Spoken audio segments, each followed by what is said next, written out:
It's trade deadline day in Major League Baseball, and of course, the blockbuster of the day, Juan Soto on the move. We're checking in with Josh Neighbors from Locked On Nationals. We've talked about Juan Soto before. We didn't know if it was going to happen immediately. He had said, he turned down that extension with the team, so this was a possibility, but they're sending him off to San Diego for some prospects. Did the Nationals get enough in return to kind of compensate themselves for the talent that they're losing? It's always difficult to say when you give away a player like that. I think also too you have to throw in that they threw in Josh Bell, right? So that's somebody they were going to move the deadline, and they ultimately did. And so you're seeing right there the trade haul: Mackenzie Gore, C.J. Abrams, Robert Hassel, and Yarlin Susana. I mean, as much as I know about those guys, and I've actually already had people, telling me about some of these players.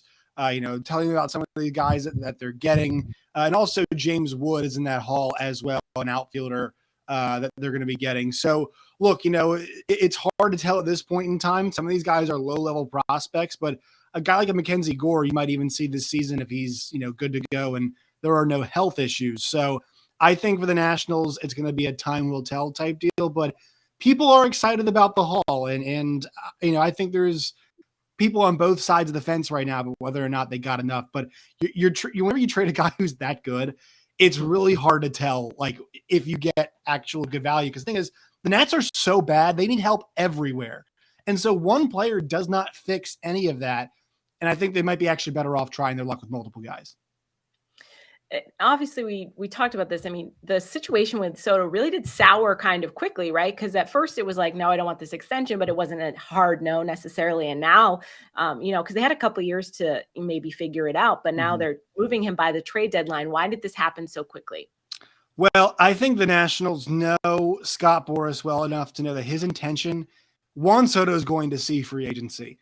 Unless they get a silly number from the Padres, I don't know if the Padres are in position to offer that number, then he's going to hit free agency. That's just what Scott Boras clients do.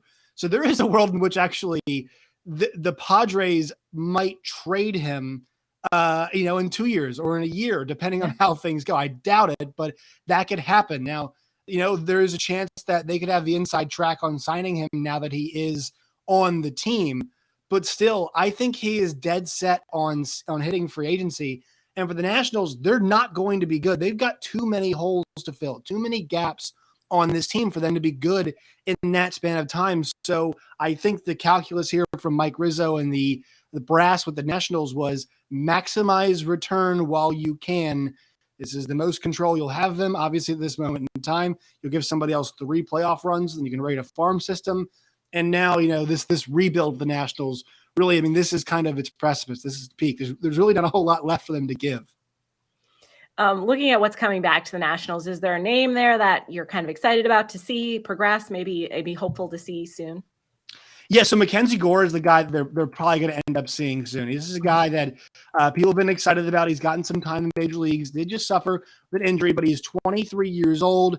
He's mid-sized guy, 6'2", but he's from the East Coast, which is nice to have a guy like that come, kind of towards back home. But this is a guy who's been one of the top pitching prospects on people's radar for a while. And actually, he's been mentioned in a lot of trades, and people have been happy on the Padres side that they haven't dealt him, and now they finally did. And they landed the modern day Ted Williams to do so. And also, I think the important thing, once I'll go back to this, like getting Josh Bell was huge for them. So they had to part with that big piece. And then the other guy I'm starting to hear about already, people have already made up about, is James Wood. Not listed there, but this is a big dude who's a real good athlete. And some people might think that he might be able to get the status of a top prospect in baseball.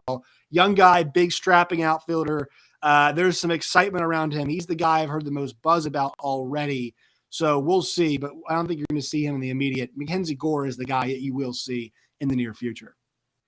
Obviously, when you make a move like this, the team is in full rebuild mode at this point. What is the hopefulness of, is this something they can kind of start working towards right away? Or is this, wait till we get a new owner, sort of new GM to see really where the team goes with this? So Mike Rizzo and Dave Martinez, the GM and the manager, are got extended for one more year. Now, if there is a sell of the team, if the team is sold, that could always change, right? New regimes have their deal. It could be one of those deals where a new regime comes in ownership wise and might say, all right, we'll let these guys just have the 1 year of, what's going to be crap, quite frankly. And then they'll make the change at that point in time. So this rebuild really began last year. I mean, they traded everybody, whether it was, Kyle Schwarber, Trey Turner, Max Scherzer. They got rid of everybody they had except for Juan Soto, and they held on to Josh Bell as well. They're emptying the clip here. So this thing, as I mentioned, it's kind of reaching its bottom point, actually, if you will. Yeah. It's probably where they are right now because they're bad as it is with those guys. I mean, I'm not sure who you're going to the ballpark to watch right now in the Nationals. There's nobody to watch on this team. So this is about as rough as it gets, hopefully, for Nationals fans. I know. And I'm so excited to see who actually ends up buying the team now, because it's like, it could be exciting because you get to build it up the way you want to build it, or B, an absolute mess. So I mean, it is a gutted house. This is an empty house. It might even just be an empty lot at this point. You might want to call it. It can be your creation. So yes, that is exciting. Absolutely.